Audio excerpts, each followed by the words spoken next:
బౌద్ధం సన్నగిల్లి వైదిక మతం విజృంభి. ఒక విషయం మర్చిపోయినాను, అది ఒకటే ప్రశ్న ఉన్నది. ఇందాక మనం తెలంగాణలో శాతవాహనుల టైంలో బౌద్ధం వికసించిన కొన్ని ప్రాంతాల గురించి మాట్లాడాం, కోస్టల్ ఆంధ్ర కూడా మాట్లాడాం. రాయలసీమలో ఆ పీరియడ్లో శాతవాహనుల టైంలో బౌద్ధం యొక్క ఇన్ఫ్లుయెన్స్ ఉండిందా? ఉంటే ఆ స్థావరాలు ఏమిటివి? చాలా తక్కువ ఉంది సార్. ఎందుకు తక్కువ ఉందంటే మీకు నందలూరు ఉంది, మనకు తెలిసి నందలూరు, తాళ్లపాక బౌద్ధ క్షేత్రం. తాళ్లపాకలో మాకు అవశేషాలు స్తూపం దొరికింది. తాళ్లపాక అన్నమయ్య గారి ఊరు. అన్నమయ్య 15వ శతాబ్దం, ఇదేమో 2000 ఇంకా 1400 ముందు 1వ శతాబ్దం. నందలూరు మీకు దాన్ని ఏమంటారు, రాజంపేట దగ్గర నందలూరు. ఇన్ఫ్యాక్ట్ దానికి ఆ పేరు రావటానికి కొంతమంది చెప్తారు ఈ బౌద్ధంలోనే డీజనరేట్ అయ్యి మాంగ్స్ అది, అందుకని ఆ పేరు వస్తూ ఉంది. డీజనరేట్ కాలేదండి, వాళ్ళ శీలాన్ని కోల్పో. కానీ జరిగింది ఏమిటంటే అక్కడ స్త్రీలు ముండనంతో విడిగా అక్కడ సన్యాసిలుగా ఉంటారు, భిక్షుణీలు అంటారు. వీళ్ళని వీళ్ళు ఏం చేసేవాళ్ళు అంటే కొంచెం డెరోగేటివ్గా వాళ్ళని అట్లాపించేవాళ్ళు ఆ పేరుతో. అందువల్ల ఆ పేరు వచ్చింది. కదా అక్కడ సార్ బట్టిప్రోలు మహాస్తూపాన్ని పెద్ద లంజి దెబ్బ, చిన్న లంజి దెబ్బ, లంజి గుడిపాడు, అట్లా రకరకాలుగా పేరు వచ్చింది. సో అవి అప్పటి నేపథ్యం. మనం ఇప్పుడు మనం దాని మీద ఏమి మనం we're not giving an opinion, we're saying a fact. తర్వాత సార్ మీకు గమ్మత్తు, జమ్మలమడుగు దగ్గర మీకు దానవుల పాడు అని ఉంది. అది అసలు బ్రహ్మాండమైనటువంటి ఊరు, జైనుల ఊరు. జైనుల్ని దానవులు ఉన్నాం. దానవులు అంటే రాక్షసులు అంటారు. ఎందుకు రాక్షసులు అయ్యారు?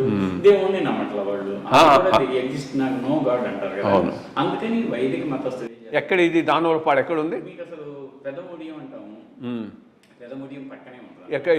రాయలసీమ. మీకు కోయలకుంట్ల ఉంది కదా సార్, కోయలకుంట్ల నుంచి లోపలికి వెళ్ళాలి. ఓకే. చాలా బ్యూటిఫుల్ ఆర్కిటెక్చర్ ఉంటుంది. రాష్ట్రకూటు కాలం వరకు గొప్ప జైన క్షేత్రం అన్నమాట. సో బౌద్ధ జైన ఈ రెండు కూడా వైదిక మతానికి వ్యతిరేకిగా చూడబడ్డాయి కాబట్టి వాటికి రాను 6వ శతాబ్దానికే ఆధారం లేకుండా పూర్తిగా పోయింది. ఇన్ఫ్యాక్ట్ ఏవైనా గ్రామాలకు పాడు అనే పేరుంటే జైనానికి సంబంధించిందని అంటారు. ఓకే, అది అదే అదే ఎక్కడో చదివాను నేను. Right, that's true. ఓకే, ఇది ఒకటి. దెన్ ఆ పైన మళ్ళా మనకు రాష్ట్రకూటులు, చాళుక్యులు. ఇంకా అంతకుముందు రాష్ట్రకూటు ఇప్పుడు ఈ విష్ణుకూటు తర్వాత బాదామి చాళుక్యులు కర్ణాటక నుంచి, ఆ కర్ణాటక నుంచి వచ్చిన బాదామి చాళుక్యులు రెండో పొలకేసి వాడు విజృంభణలో. అదే ఇప్పుడు ఒకటి శాతవాహనుల సమయంలో ఎక్కువ బౌద్ధం ఉంది, అప్పుడప్పుడే శైవం కూడా మొదలైంది, మొగ్గదొడుగుతుంది. 2-3 శైవాలయాలు మొదలైనాయి. ఆ పైన వచ్చినటువంటి ఇక్ష్వాకులు, బృహత్పలాయనులు వీళ్ళు వైదికాన్ని అవలంబించారు. వైదికం బాగా విస్తృతమైంది. ఆ పైన ఏ రాజవంశాలు వచ్చాయి, ఏ శతాబ్దాలు, ఏ రకంగా టెంపుల్ ఆర్కిటెక్చరు, రిలీజను, ఆంధ్ర అన్నప్పుడు నేను ఆంధ్ర, తెలంగాణ, రాయలసీమ ఏరియాల్లో ఏ రకంగా ప్రభవించింది, ముందుకు పోయిందనే దాని మీద మాట్లాడాలి. ఇది ఏమైందంటే సార్, విష్ణుకూటుల తర్వాత మనకి మధ్యలో కొంతమంది స్వతంత్ర రాజులు ఉన్నారు. అంటే పృథ్వీశ్రీమూల రాజు అని ఒకడు ఉన్నాడు. వాడి కొండవీడులో కాపరపేట దొరికినాయి. వాడు మధ్యలో కొంత ఏరియాని రూల్ చేశాడు. పృథ్వీ శ్రీమూలుడు, వాడి 3 రాగరిక శాసనాలు దొరికాయి. అది వాడు 6వ శతాబ్దం వాడు. అయితే ఈ కాలంలో ఏమైందంటే పులకేసి ఎప్పుడైతే 612వ సంవత్సరం 17వ సంవత్సరంలో తూర్పు తీరానికి వచ్చి మొత్తం జయించి అటు నుంచి పైకి వెళ్ళి హర్షవర్ధన్ ఓడించి గుజరాత్ వెళ్ళి గుజరాత్ను కూడా జయించి మళ్ళీ వెనక్కి వచ్చేటప్పుడు ఏం చేశాడు, తీరాంధ్రంలో అయ్యో ఇది నా సొంతమైంది కదా, మరి దీన్ని పరిపాలించడానికి నేను మళ్ళీ అగైన్ వాతాపి వెళ్ళాలి ఆయన బాదామి. ఏం చేయాలంటే అప్పుడు వాళ్ళ తమ్ముడు కుబ్జ విష్ణువర్ధన్ వాడిని ఇక్కడ పెట్టి ఒరే నువ్వు వేలుకో దీన్ని అని అన్నాడు. ఇక్కడ ఒక గమ్మత్తు జరిగింది. ఏమిటి, అక్కడి నుంచి వచ్చినటువంటి పులకేసి పూర్తిగా బాదామి చాళుక్య ఆర్కిటెక్చరే కంటిన్యూ అయింది తెలంగాణలో. ఎక్కడ మీకు అలంపూర్ 9 ఆలయాలు పూర్తిగా బాదామిలో ఎట్లా ఉన్నాయో, ఐహోళ్ళు ఎట్లా ఉన్నాయో, పట్టడగలు ఎట్లా అట్టాగా ఉంటాయి. మళ్ళీ మీకు ఆ చూపు ఎక్కడి దాకా వచ్చిందో చెప్పమంటారా, తేరాల అని మీకు మాచర్ల పక్కనే ఉంటుంది, రూపులమ్మ గుడి అని మాచర్ల, మళ్ళీ ఇది ఆంధ్రప్రదేశ్, అక్కడ కూడా అదే ఆకారమైన గుడి, మళ్ళీ మహానంది అదే ఆకారమైన గుడి, పాణ్యం అదే. అంతే పశ్చిమ బాదామి చాళుక్యులు ఎంతవరకు ఉన్నారో వాళ్ళ ఆర్కిటెక్చర్, సిగ్నేచర్ ఆర్కిటెక్చర్ దొరికిందాన్ని రేఖానాగరం అంటాం సార్ మనం. కానీ తూర్పు చాళుక్యులు అక్కడ వాళ్ళే, వీడు బ్రదరు వాడన్నాడు నో, అసలు దానికి దీనికి సంబంధం లేదు, రెండు రాజవంశాలనే కదా, వేరే రకమైన ఆర్కిటెక్చర్. అప్పటి వరకు అటు పల్లవులు కూడా అప్పుడే స్టార్ట్ చేశారు కదా సార్.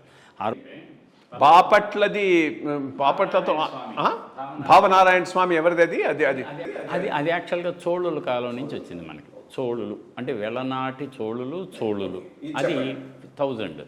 అయితే ఇక్కడికి వచ్చేసిన తర్వాత ఏమైందంటే ఈ బాదామి చాళుక్యులు ఈ తెలంగాణలో వాళ్ళ సిగ్నేచర్ ఆర్కిటెక్చర్లో అద్భుతమైన ఆలయాలు కట్టారు, బాగా ఎత్తుగా పారాబోలిక్ స్ట్రక్చర్లో. తీరాంధ్రంలోకి వచ్చేసరికి వీళ్ళు ఒక ద్రావిడ పద్ధతిలో కట్టారు. అంటే దాన్ని ఏమంటామంటే చదరంగా ఉంటాయి ఆలయాలు, విమానం కూడా కోట లక్షణాలతో ఒక చిన్న విమానాలు ఉంటాయి అన్నమాట. అది మీకు పొందుగులని మొట్టమొదటి గుడి వాళ్ళు ఎక్కడ దాచేపల్లి దగ్గర పొందుగుల అంటారు. కృష్ణాన్ని దాటుతాం కదా సార్ మనం, మూసి దాటుతాం కదా, వాడపల్లి దగ్గర కృష్ణా అనేది దాటుతాం మనం. ఇటు రాగానే ఆంధ్ర సైడ్ రాగానే పొందుగుల అంటారు. అదిగో అక్కడ వాళ్ళు మొట్టమొదటి దేవాలయం, అది కూడా వీడు కట్టిందే. ఎవడు ఈ కుబ్జ విష్ణువర్ధనుడు కొడుకు ఉన్నాడు ఒకడు, వాడి పేరు మొదటి జయసింహుడు. వాడు మాచర్లో గుడి కట్టాడు, తీరాల్లో గుడి కట్టాడు, విప్పర్లో గుడి కట్టాడు, అన్ని చోట్ల తెలుగు శాసనాలు వేశాడు. తెలుగు అద్భుతమైన గమ్మత్తైన తెలుగు ఉంటుందన్నమాట. సో అప్పటి నుంచి ఆలయం దాక్షిణాత్య ద్రావిడ పద్ధతిలో వీళ్ళు పూర్ ద్రావిడంలో ఆలయాలు కట్టారు సార్. ఇవి మీకు ఈ తూర్పు చాళుక్యుల కాలం దేవాలయాలు చూడాలంటే మీకు పంచారామాలు, అమరావతి, చేబ్రోలు పంచారామం కాదు కానీ అదే ఆకారం, డబల్ స్టోరీలో కడతారు వాళ్ళు ఆలయాలు. ద్రాక్షారామం, సామర్లకోట, గునుపూడి, భీమవరం, పాలకొల్లు, ఇవన్నీ పంచ ఆరామాలు. అలా కొత్త రకమైన ఆర్కిటెక్చర్లు వచ్చేసింది మనకి. తర్వాత మధ్యలో రాష్ట్రకూటులు వచ్చారు, ఇటు తెలంగాణ రాయలసీమ వైపు. వాళ్ళు రూపాల సంగమేశ్వరుని భవనాసి, అహోబిలంలో పుట్టే భవనాసి నది వచ్చి మీకు అక్కడ సంగమేశ్వరంలో ఆత్మకూరు మధ్య ఇది తాలూకాలో కలుస్తుంది సార్. అది ఇటుపక్క సోమశిల, అటుపక్క సిద్ధేశ్వరం అంటారు, సంగమేశ్వరం అంటారు. ఆ సంగమేశ్వరం దగ్గర కలిసేది అక్కడ నిర్మించాడు ఎవడు, రాష్ట్రకూట మొదటి కృష్ణుడు. కైలాసనాథ స్వామి దేవాలయం ఎల్లోరాలో కట్టినటువంటి వాడే మళ్ళీ ఇక్కడ గుడి కట్టారు. అదే నక్ష, అదే మోడల్ అన్నమాట. సో అది కొత్త రకమైన పల్లవ శైలిలో ఉండేటువంటి రాష్ట్రకూట ఆలయాలు మళ్ళీ ఇక్కడ వచ్చేసింది. అంటే ఏమిటి, ఈ రాష్ట్రకూటుల ఎఫెక్ట్ కోస్టల్ ఆంధ్ర మీద లేదు, ఓన్లీ రాయలసీమ తెలంగాణ. కేవలం తెలంగాణ రెండే. ఎందుకంటే వాళ్ళు రూల్ చేసింది, వాళ్ళు పల్లవరం దాకా చేశారు సార్. ఒక శాసనం పల్లవరం, ఇప్పుడు మెడ్రాస్ చెన్నై ఎయిర్పోర్ట్ ఉందా, అక్కడ ఒక శాసనం దొరికింది రాష్ట్రకూటులు, అంతవరకు వెళ్ళారు. బట్ ఈ ఆంధ్ర కోస్ట్ మాత్రం వదిలేదు, రాలేదు వాళ్ళు రాలే. కానీ సంఘర్షణలో వాళ్ళు దూరారు. ట్రైపార్టైట్ స్ట్రగుల్ అంటారు, చాళుక్య పల్లవ రాష్ట్రకూట ట్రైపార్టైట్. దాని తర్వాత మీకు ఇంకొక గమ్మత్తు ఏంటంటే ఇంకొక రాజవంశం వచ్చింది. ఏమిటది, తూర్పు గాంగ. పశ్చిమ గాంగులు కాదంబులు, పశ్చిమ గాంగులు కర్ణాటకలో తలక్కాడు ప్రాంతం నుంచి పరిపాలించారు కదా సార్. వాళ్ళలో ఒక బ్రాంచ్ తూర్పుకు వచ్చేసింది. తూర్పుకు వచ్చినప్పుడు వాళ్ళు ఏం చేశారు, ఉత్తరాంధ్ర కళింగం ప్రాంతాన్ని వాళ్ళు పట్టు సాధించుకొని అక్కడ కూడా ఆలయాలు నిర్మించారు. ఆ ఆలయాలు కూడా మళ్ళీ పశ్చిమ చాళుక్య ఆలయ వాస్తునే తీసుకున్నారు వాళ్ళు. ఎందుకంటే వాళ్ళ మూలం ఇక్కడ కదా కర్ణాటక. ఈ కర్ణాటక ఆర్కిటెక్చర్ని తీసుకున్నారు వాళ్ళు కూడా. మీరు ఇప్పుడు చూస్తే శ్రీముఖలింగం, అది అసలు ఒక విలక్షణమైనది, అది మీకు పంచాయతన ఆలయమే. కానీ చుట్టూ ఉన్న కాంపౌండ్ కూడా వాస్తుశిల్ప కళకు పరాకాష్ఠ ఉంది. లింగరాజు ఆలయం ఇది ఒకే రకంలో ఉంటాయి ఒరిస్సాలో ఉంటుంది మనకి. ఎందుకు ఉంటుంది అంటే తూర్పు గాంగులు కదా, కటక్ దాటిపోయారు కదా సార్ వాళ్ళు.